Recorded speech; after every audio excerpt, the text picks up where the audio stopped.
भक्तों, क्या आपने कभी सोचा है, जब किसी मनुष्य की मृत्यु होती है तो उसकी आत्मा तुरंत भगवान के पास क्यों नहीं जाती?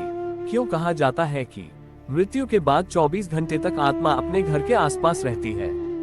क्या वह अपने परिवार को देखती है? क्या उसे अपने कर्मों का एहसास होता है?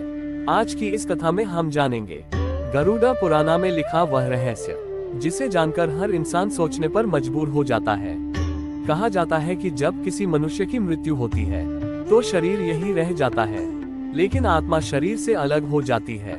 उस समय आत्मा को समझ ही नहीं आता कि आखिर उसके साथ क्या हुआ है।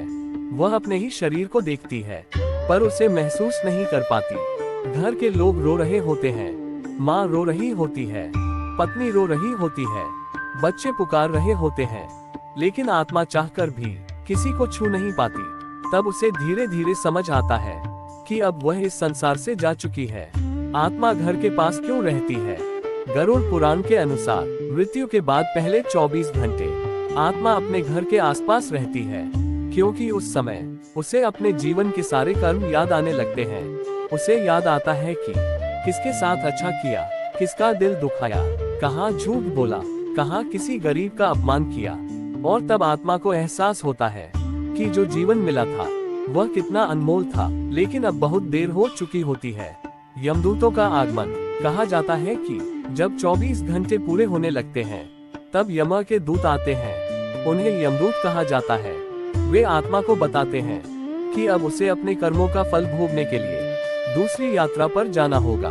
अगर इंसान ने अच्छे कर्म किए हों तो उसका रास्ता आसान होता है, लेकिन अगर उसने पाप किए हों तो आत्मा को बहुत कठिन मार्ग से गुजरना पड़ता है। सबसे बड़ा सत्य, इसलिए संत महात्मा कहते हैं, मनुष्य जीवन बहुत अनमोल है। ये सिर्फ खाने पीने और धन कमाने के लिए नहीं मिला, बल्कि अच्छे कर्म करने के लिए मिला है। किसी का दिल मत दुखाओ, गरीब का मजाक मत उड़ाओ और हमेशा सत्य का साथ दो। भक्तों, जब इंसान इस संसार से जाता है तो साथ में सिर्फ उसके कर्म जाते हैं। ना धन जाता है, ना घर, ना कोई रिश्तेदार। इसलिए आज से ही अच्छे कर्म करना शुरू करो, क्योंकि जब आखिरी समय आएगा तो यही कर्म आपकी आत्मा का रास्ता तय करेंगे। राधे राधे। Folded hands.